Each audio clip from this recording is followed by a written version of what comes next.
Most people with a pension feel pretty good about their retirement. And honestly, they should. That guaranteed monthly check is one of the most valuable financial assets a person can have. But here's something almost nobody warns pension holders about, and it's quietly creating a tax disaster for their children and grandchildren. Your pension stops the day you die, or at best, it drops to a reduced survivor benefit for your spouse. It does not pass to your kids. It does not go to your grandchildren. Whatever balance was left, gone. So what does go to your heirs? Your 401k, your IRA, your traditional retirement accounts. And here's the problem. The IRS just changed the rules on exactly how those accounts get inherited.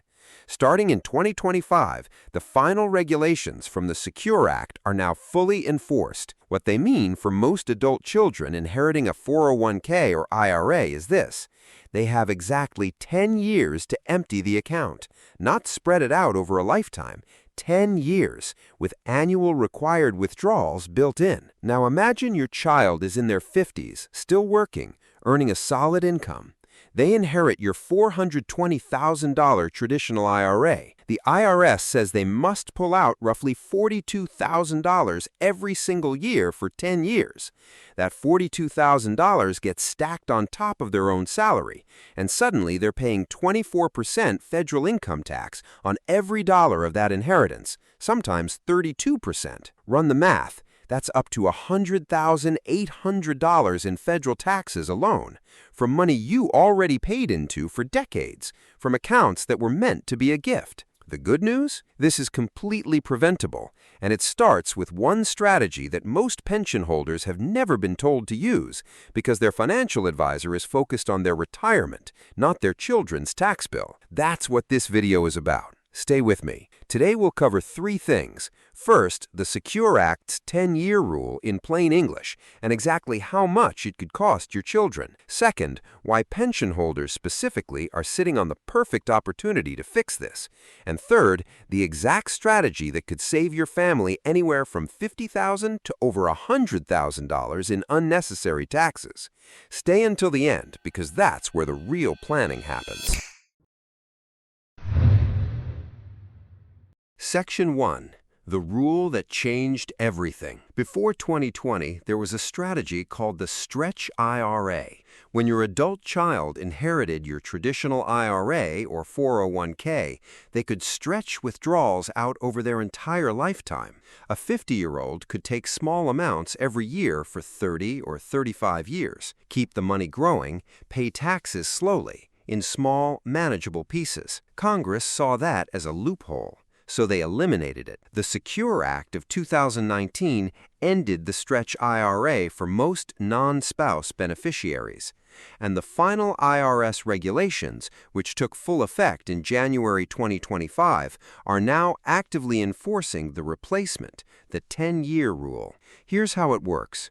If your adult child inherits your traditional IRA or 401k after your death, they must completely empty that account within 10 years. And there's a critical detail most people don't know. If you had already started taking RMDs, meaning you were over age 73, your heirs can't just wait until year 10 to pull everything out. They must take annual withdrawals in each of the 10 years. Miss one?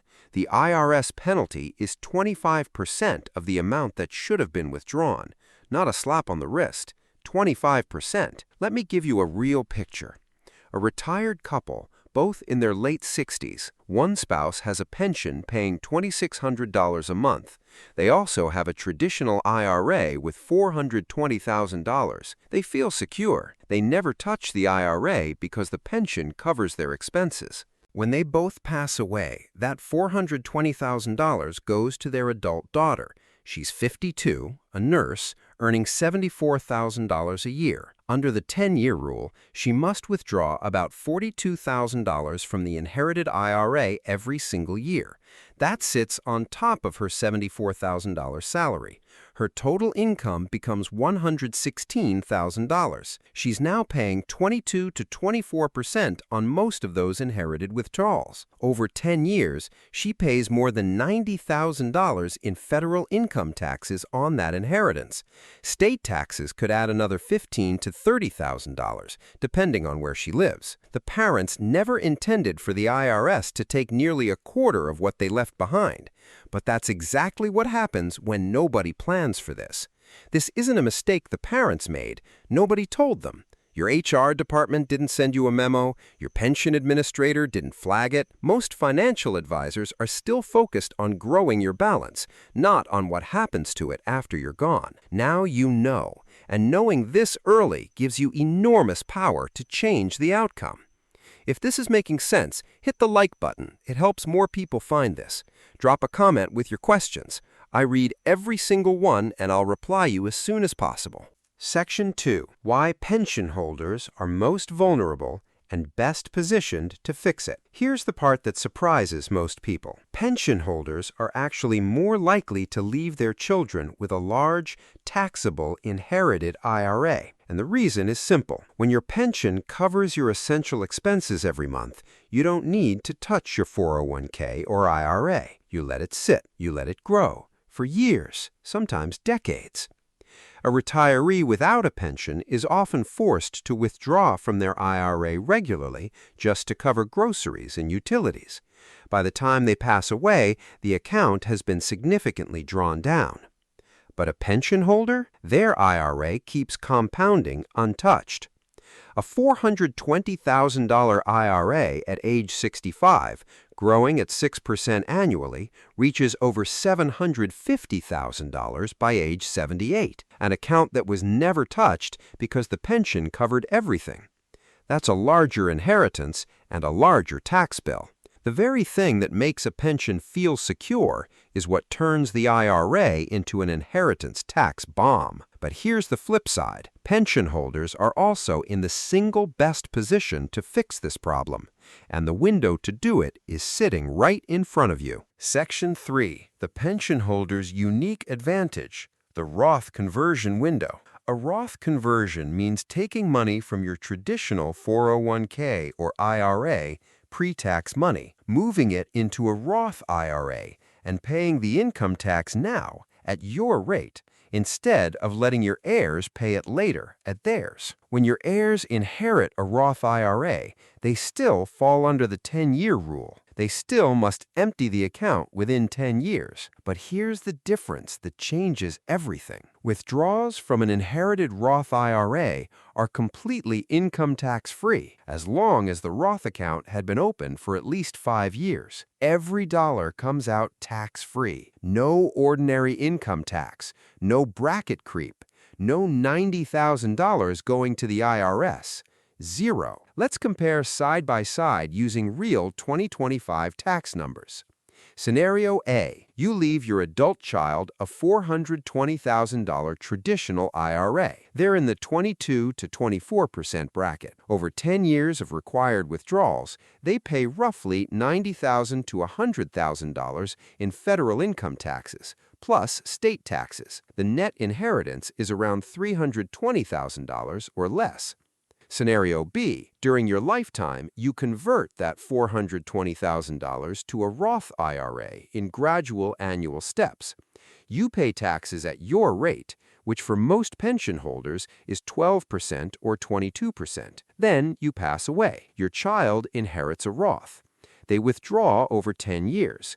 They pay zero income tax. The difference? Easily $80,000 to $100,000 more in your child's pocket. That's the inheritance bomb you defuse by converting early. And here's what makes pension holders uniquely suited for this strategy. To do a Roth conversion wisely, you need two things. First, taxable income that is currently lower than it will be in the future. Second, the ability to cover your living expenses without pulling from the money you're converting.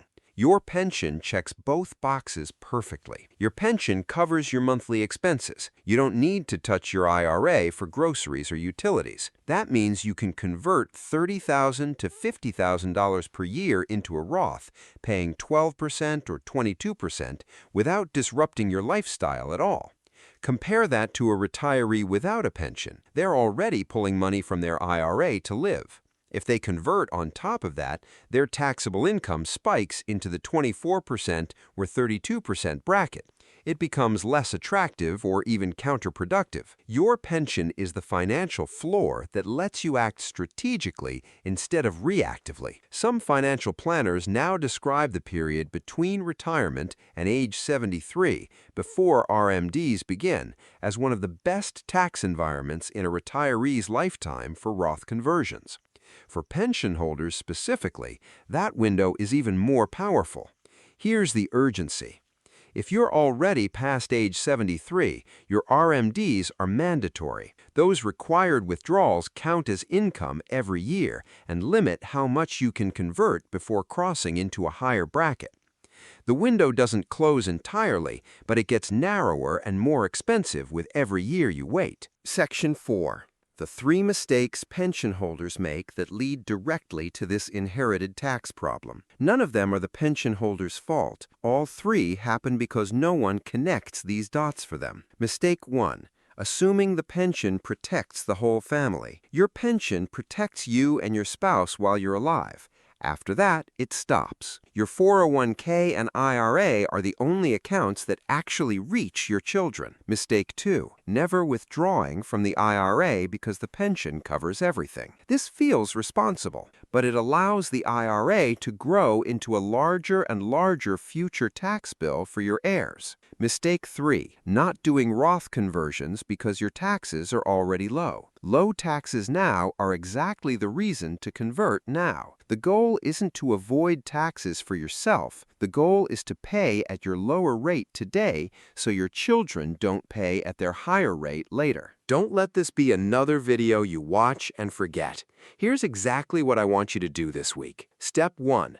Write down your traditional IRA or 401k balance. This is the account your children will inherit. Step 2. Think about where your child is financially. Are they in their 40s or 50s and working? They're likely in the 22% to 24% bracket, the rate they'd pay on every dollar of your IRA. Step 3. Find out your current effective tax rate. Most pension holders in retirement are in the 12% or 22% bracket. If you're in a lower bracket than your children, the Roth conversion math is almost certainly in your favor. Step 4.